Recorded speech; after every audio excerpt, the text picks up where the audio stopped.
Brazil. The former pilot and parachutist retired in 1992, but since then has struggled with illness. Captain Hollanda had been suffering a chronic depressive disorder since the early 1990s. In my personal view, this depressive process originated from something that he had experienced a long time ago in the Amazon.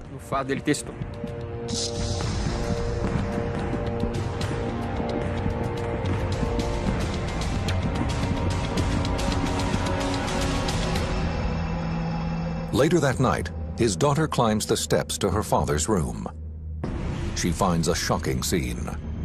Her father is dead.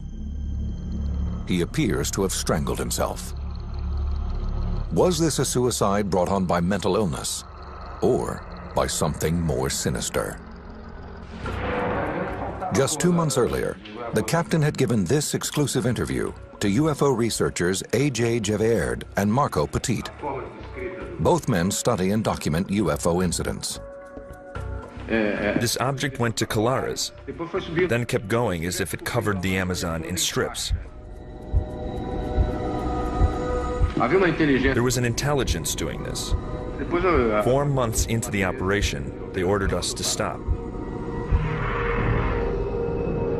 Some UFO experts maintain that Captain Hollanda did not kill himself, but was murdered because he'd said too much about a series of frightening UFO encounters, some allegedly fatal, which took place in the Amazon jungle 20 years earlier. He gave eyewitness testimony based on his work as a military man who commanded one of the most serious operations in the world of ufology. There is something very strange that the Air Force doesn't want revealed. I don't believe it was suicide. Hollanda's death is connected to something beyond the normal. He left a very clear message that we are being visited.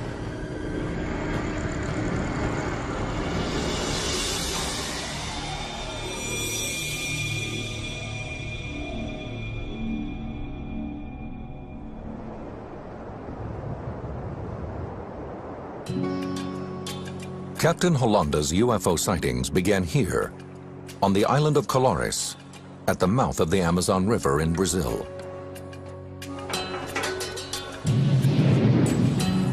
Though it is only a 2-hour drive from the bustling city of Belém, it is a world away in terms of culture and technology.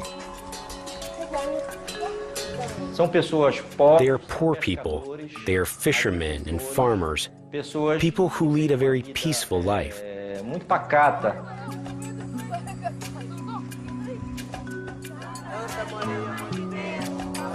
Like most people in Brazil, the 2,000 residents of Colares are predominantly Roman Catholic. But the island's remoteness has given rise to many local superstitions. They believe the island is mysterious, that a lot of phenomena occur there. The people of Colares have their legends and their traditions.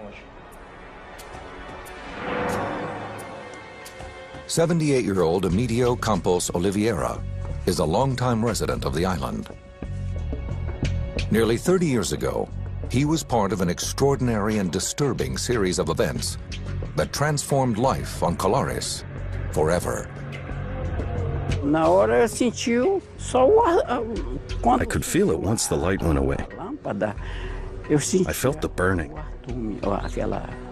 It was here. The mark was kind of a circle. It was red in the middle of a black spot.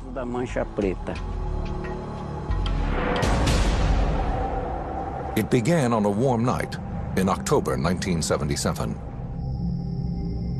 Around 11 p.m., Oliveira is ready for bed. His wife kisses him goodnight as he settles into a hammock in the living room, where he likes to sleep. Suddenly, a beam of light floods the room. It appears to be coming from above. It is so powerful that it penetrates the ceramic tiles of his roof. A bright light appeared before my eyes, coming down from the ceiling on top of me. It attacked my thigh. I felt a burning sensation. The light was quite bright. Quite bright. As quickly as it came, the light disappears. Unable to find an explanation for what has just happened, he tries to go back to sleep.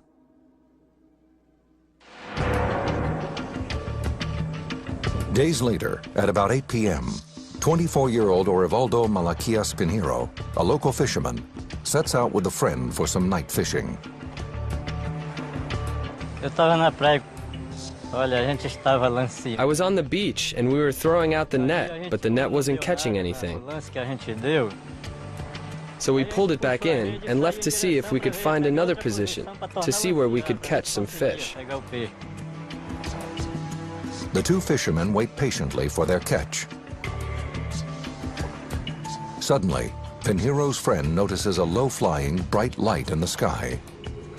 There was no noise, no smell. He looked out to the sea, and this light was coming from the direction of the sea toward us. We got scared and took off running. The two men race towards town. Panic-stricken, they tell other residents about what they've just seen. They learn that they are not the only ones to experience these mysterious sightings. In fact, dozens of people say that over the past few weeks, they've been chased, as if they're being hunted down and attacked by the lights. 25-year-old dentist Lucia Helena Marquez says she too had a strange encounter on a nearby beach. Aí estávamos ali no mercado. We were at the market and there was a commotion. Houve alvoroço, né, que tava. This object appeared and everyone ran to the seashore. Objeto não identificado. We saw two lights hovering in the air. Lá para a beira-mar. One light would be on and the other would be off. Pelo ar. They kept doing it like a signal. A outra apagava e ficava assim, tipo sinal. The colors that we saw most were red. Red was the brightest color, then green, red, green, and yellow in the back. Depois o verde, era vermelho. Then it just disappeared. Depois sumiu. As residents of Colares struggle to make sense of these strange occurrences, 2 hours away in Belém, 25-year-old reporter Carlos Mendez gets a call in his office. I first heard pieces of information through telephone calls from people linked to the town. They were saying the newspaper should go there because these lights were appearing and the people were becoming very afraid. Mendez, who works for the newspaper O Estado do Pará, calls his photographer. The two men leave for Colares that night. When they arrive, the men are swarmed by residents, wanting to tell their stories about being attacked by strange beams of light.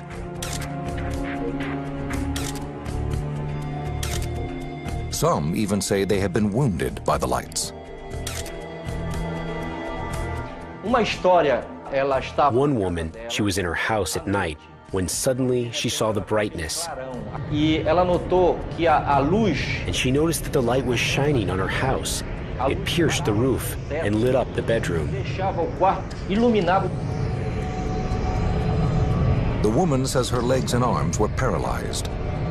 And the next day, she noticed something strange on her chest. On her breast, there were marks, as if someone had perforated her breast a number of times in the same place with a pin.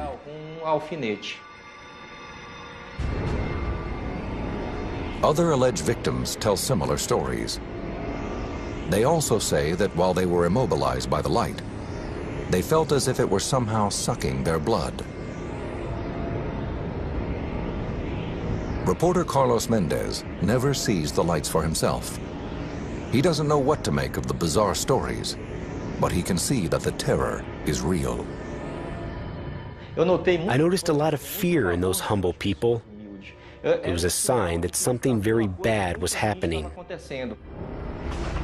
Over the next 2 months, the sightings increase and the island erupts in panic. Over 80 people report being targeted by intense beams of light.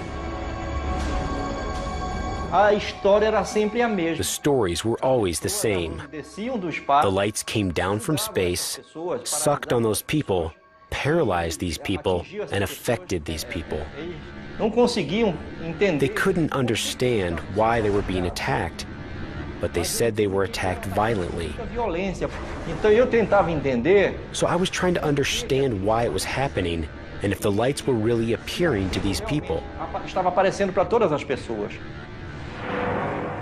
The locals become so alarmed that many of the women and children leave town.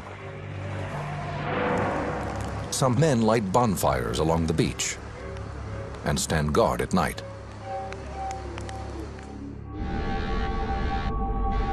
Others stay locked in their homes for fear of being targeted.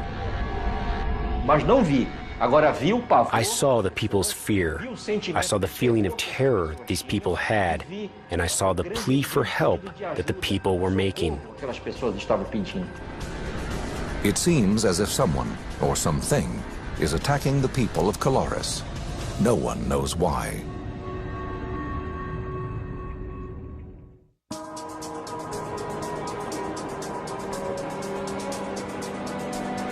September 1977. Panic has overtaken the remote Brazilian island of Colares, 68 miles north of Belém. Dozens of residents say they've been attacked by strange beams of light, emitted by unidentified objects in the sky. At that time, Dr. Valaide Carvalho is the 24-year-old director of the local healthcare unit. She has been on the island for only 6 months. Over the last few days, the young doctor has seen an increase in her patient load, many of whom claim they have been injured by these unexplained lights. People kept showing up, and I was getting irritated because I thought it was getting to be too much. It was mass hallucination, it was mass delirium. I had more and more cases. I remained skeptical, thinking they had all gone crazy for some reason. The symptoms the doctor sees are all the same. The patients display what appear to be radiation burns, as well as unusual puncture marks. Physician Daniel Rabiso studied the events on Colares. The marks were generally at the thorax level, shoulders, chest, cases on the thigh, the leg, and generally the burn was small. It wasn't very extensive, a maximum of 15 centimeters in diameter. Dr. Valaide observed small papillas as if there were 2 small injections in the location of the wound.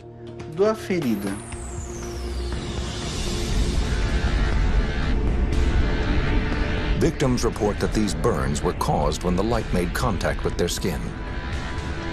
But the wounds are unlike any burns the young doctor has treated before.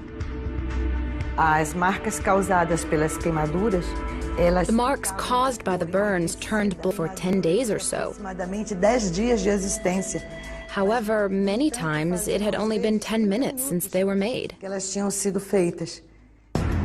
And the doctor's most disturbing cases are yet to come. In September, she examines a woman whom relatives claim has been attacked inside her home by a bright light.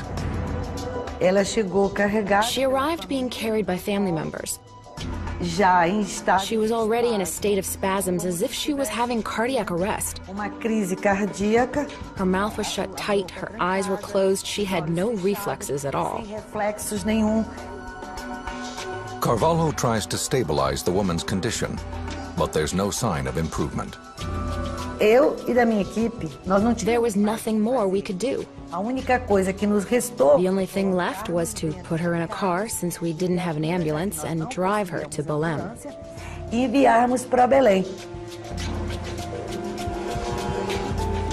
Carvalho waits for an update on the woman's condition. 5 days later, another serious case is brought to her clinic. A woman whom witnesses say was hit by a strong beam of light while standing in her yard. She arrived in a squad car in such a profound state of rigidity that they couldn't fold her into the car. And she came lying on the back seat with her legs sticking out because they couldn't bend them in. Carvalho sends this patient to the city as well. Soon, the doctor receives word from the regional hospital in Belém about her patients. They are both dead. I had requested that the cause of death be determined because it was of interest to the population. And the cause of death was listed as unknown.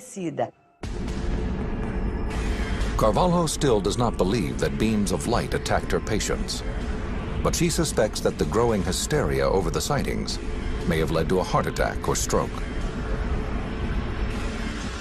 Hoping to put an end to the panic, Carvalho and other town officials begged the mayor for help.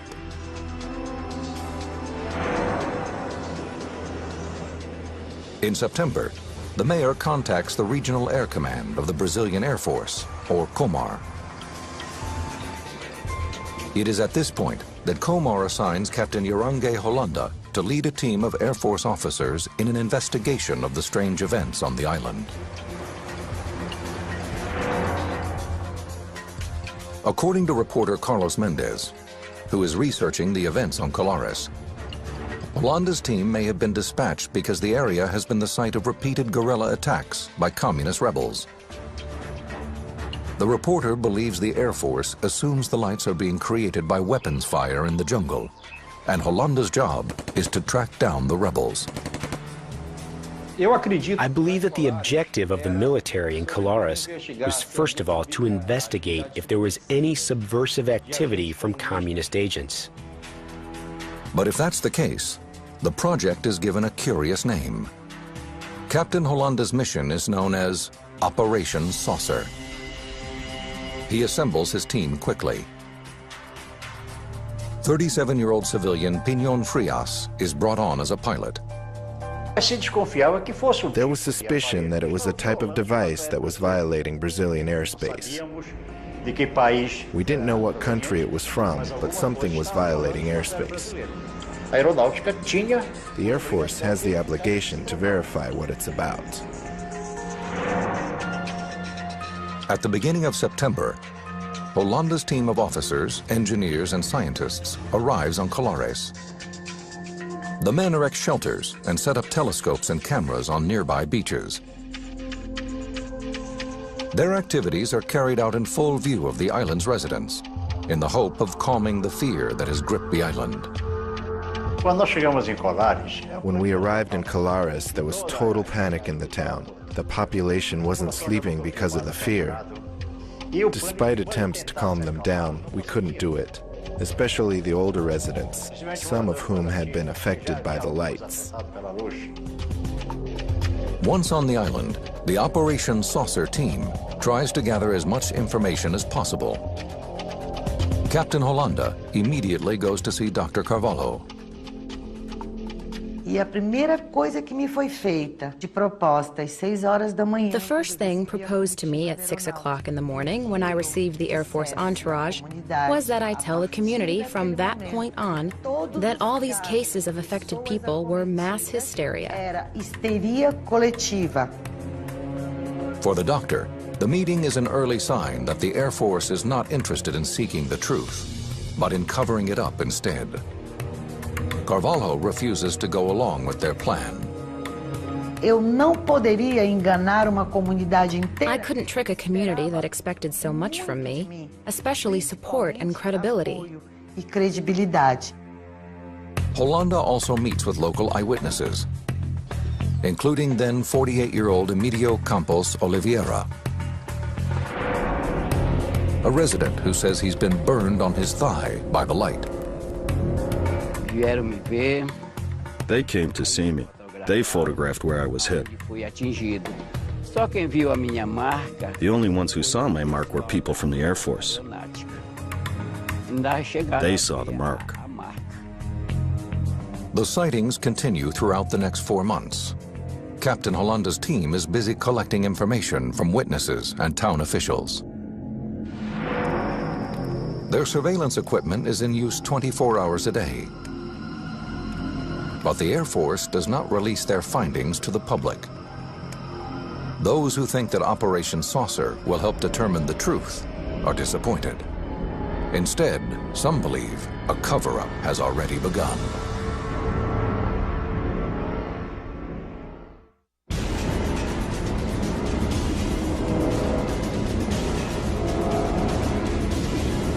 By October 1977, the strange occurrences on the island of Colares have caused the Brazilian Air Force to investigate. Residents claim that UFOs have attacked them with powerful beams of light. Some people develop strange burn marks on their skin after the encounters.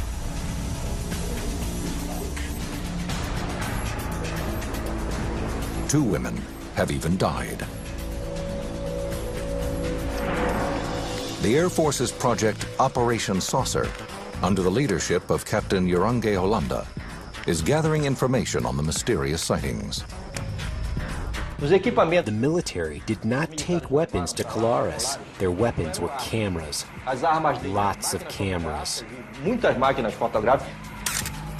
Over a 4-month period, Holanda and his team take photos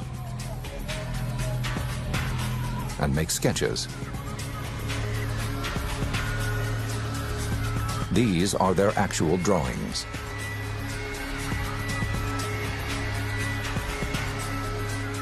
They also conduct interviews with the residents, including Dr. Valaide Carvalho.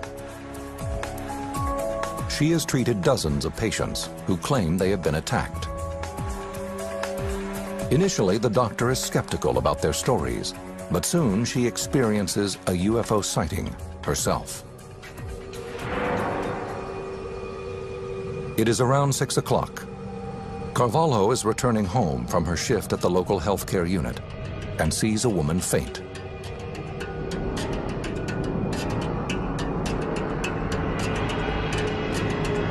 I looked up, and that which I had denied, that I didn't believe in, that I thought was the product of delirium, craziness, made-up stories, people wanting attention, I saw the object at the height of approximately a 10-story building. The object is cylindrical. Carvalho suddenly feels paralyzed by what she is seeing. It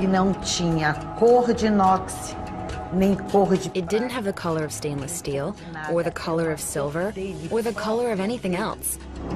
It had its own color, and it moved in elliptical movements.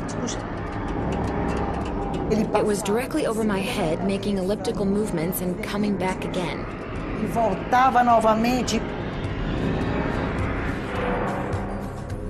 According to statements from witnesses, at this exact time, the Air Force picks up a signal on the radar his men have set up on a nearby beach. As the team scrambles to focus their telescopes and cameras, the object disappears.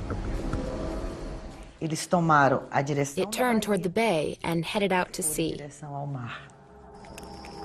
Holanda and his team continue their surveillance on Colares. They collect over 500 photographs and 15 hours of film, showing what appear to them to be bright lights high in the sky.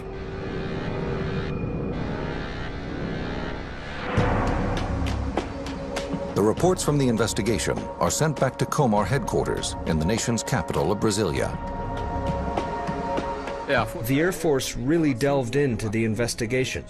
They had to give some kind of an answer to the people that were having these encounters. And I'm certain that it came as a surprise that the military men from the Air Force themselves began having their own encounters, their own experiences.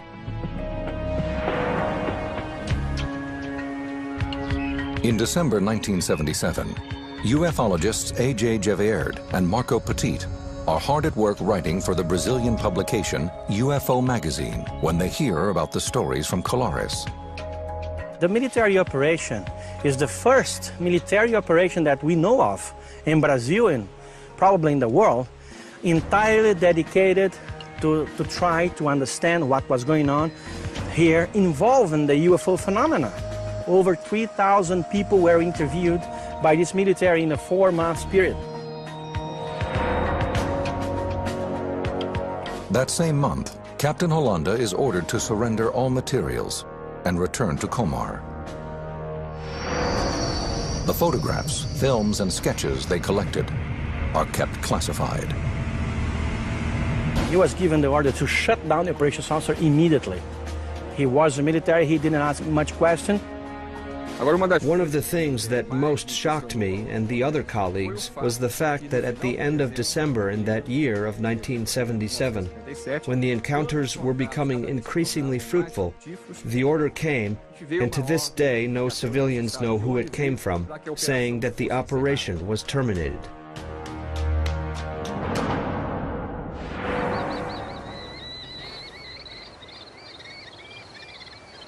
Over the next few months, reports of strange sightings and bizarre attacks subside.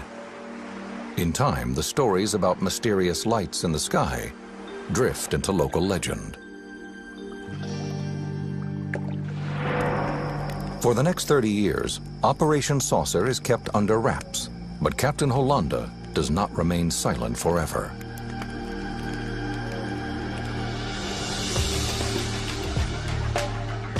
In 1997, he decides to meet with A.J. Gevaerd and Marco Petit in a videotaped meeting just outside Rio de Janeiro. In this rarely seen video, the captain gives his chilling account of what happened on the island. The ship gave an explosion like thunder. A very strong explosion and brightness. It took off at incredible speed toward the atmosphere. And disappeared among the stars.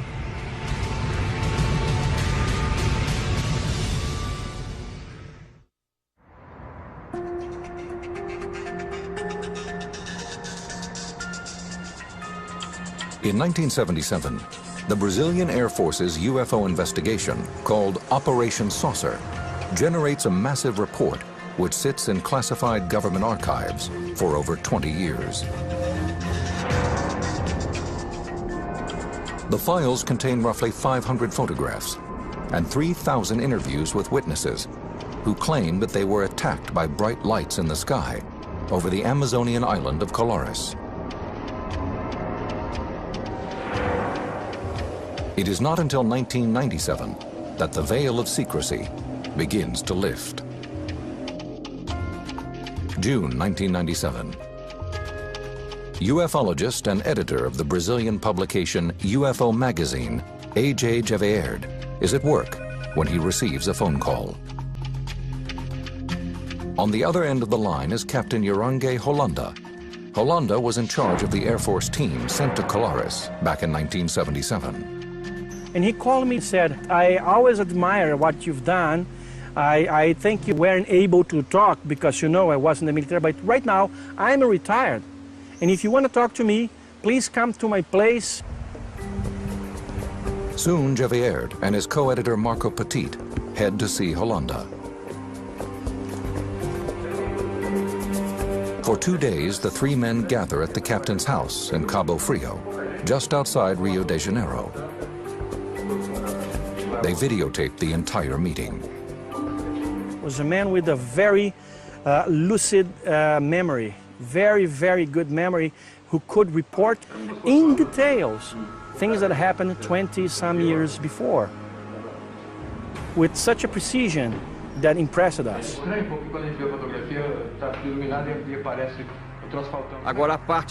The most important part, without a doubt, is his description of the encounters he had with these ships. He came face to face with ships that sometimes were 100 meters in diameter, of varied shapes, and that really placed him in a situation that few people, in global terms, had the opportunity to witness.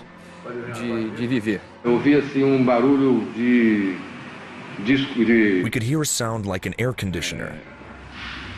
That kind of dull sound.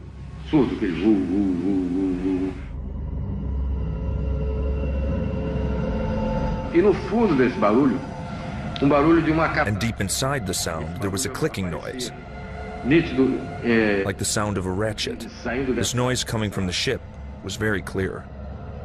Hollanda describes in detail 3 different encounters with alien spaceships. These are the drawings he made to depict his first encounter.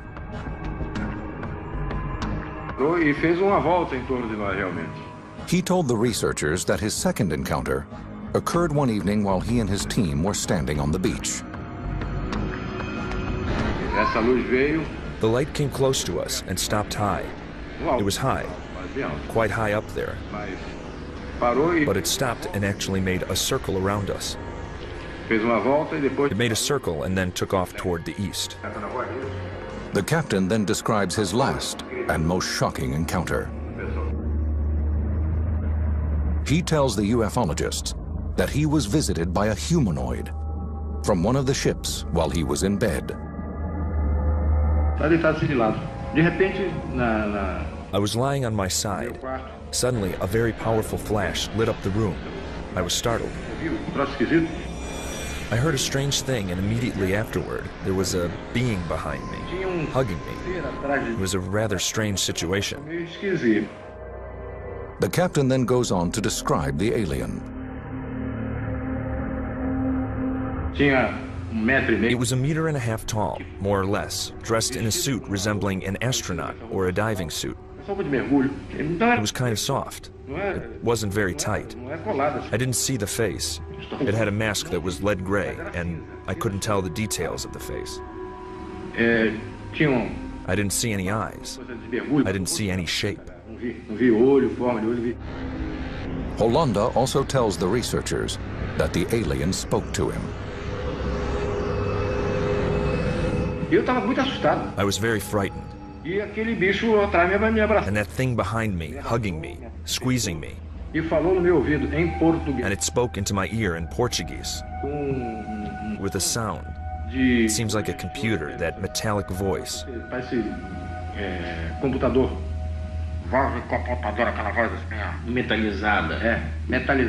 It spoke into my ear. Take it easy. We're not going to do you any harm. Hollanda says that the alien then disappeared. He could tell us with such a precision what happened. And you can see that there was a great variety of objects operating in this area. Some objects, strangely, they would come from the jungle. They would come from between the trees. Some other would come from the sky. And a few others would come from the water. That's very amazing. The captain makes another startling claim. He shows the ufologists his arm. There appears to be an object implanted under the skin. He says that the alien put it there during his last encounter. Flexible, plastic. Here, you press and it shows up there. This point here. Did you ever get it x-rayed? Yes, but it didn't show anything. In July 1997, Hollanda's story is published in Gevaerd and Petit's UFO magazine. But those hoping that his startling disclosure will lead to a second investigation are disappointed.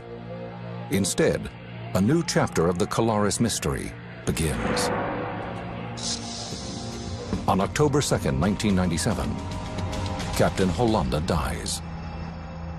The official cause of death is asphyxia, but it is not clear if the death was accidental, suicide, or perhaps murder. According to colleagues, Hollanda did have a history of mental illness and had attempted to kill himself before.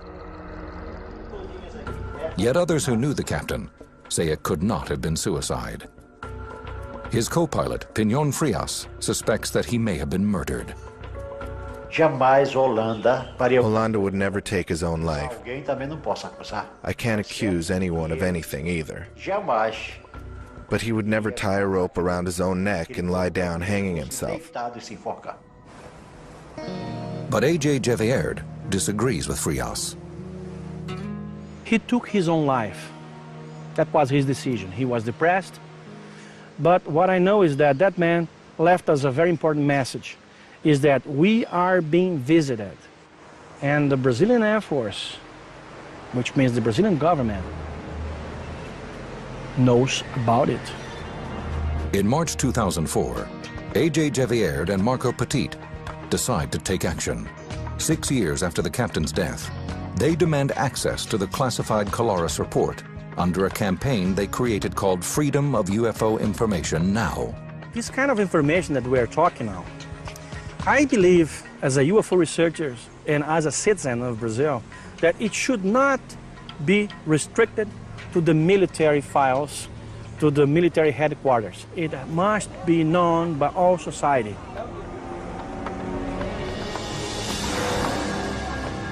In the Air Force archive, Gevierd and Petit will find these sketches and photos made by Hollanda and his team. Records that have been hidden for over 30 years.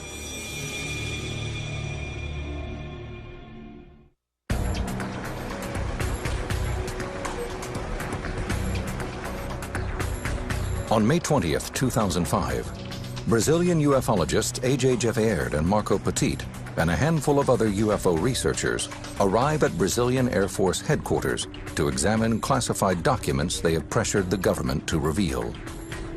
These files contain information about the 1977 military investigation called Operation Saucer. Gevierd and Petit believe the records contain data about UFO activity on the island of Colares. The brigadier, he said, I was being given an order from the commander of the Brazilian Air Force to open to you all files. You can watch everything that you please. But in fact, the two claim they are not permitted to see all the documents about the incidents.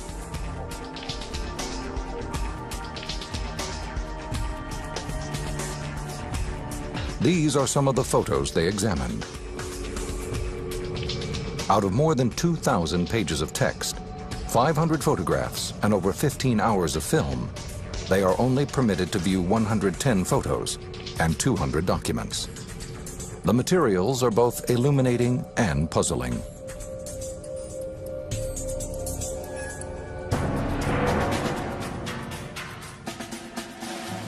They reveal that the Brazilian government devoted a great deal of time investigating the sightings.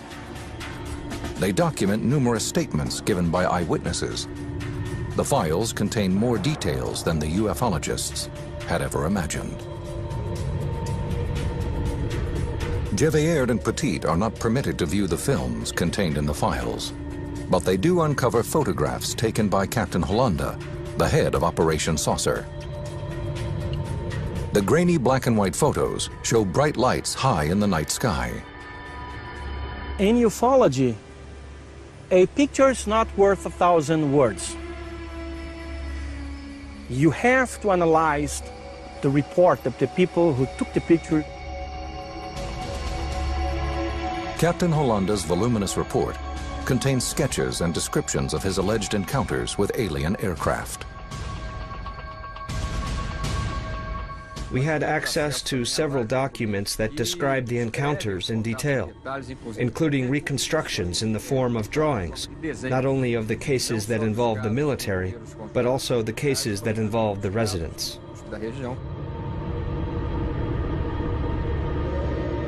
The documents describe several different encounters with the mysterious lights. The UFOs could come closer to people, and sometimes they could get small, shrink it, or enlarge it, get lighter, like more illuminated. The report concludes by describing the burn and puncture marks supposedly caused by the lights, but offers no proof that they are connected. The report leaves this and many other questions unanswered. It does not attempt to determine the source of the lights, or try to debunk the speculation that they came from alien aircraft.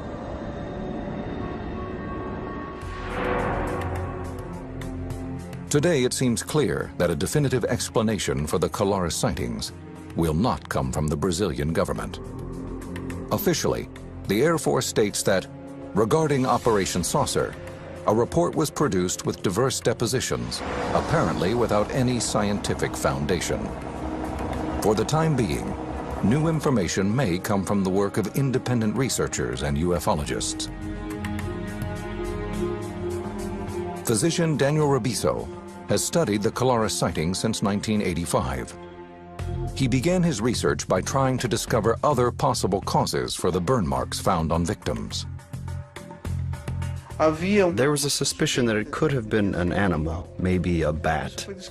This theory was discarded because when vampire bats bite, they leave marks in the shape of an O. It is a bite and it bleeds a lot. There was no bleeding in this case. Robiso also considered the theory that the sightings on Colares could be attributed to mass hallucination. It was thought that it could have been mass panic, self-mutilation, that people were scratching themselves, hurting themselves. This also wasn't what happened. Robiso's research suggested that the wounds were not self-inflicted. What it seems is that there was very intense radiation that paralyzed the nervous system, and the light must have extracted something. Robiso also looked into possible sources for lights that were seen on the island.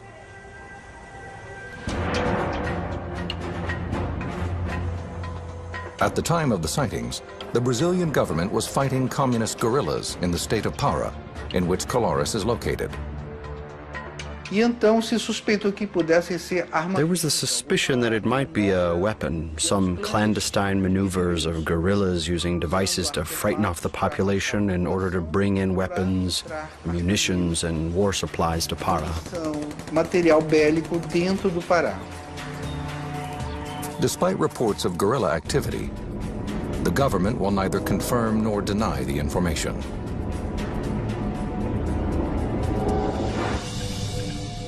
Reporter Carlos Mendez, who covered the events on Colares, has no explanation for the strange lights the islanders described.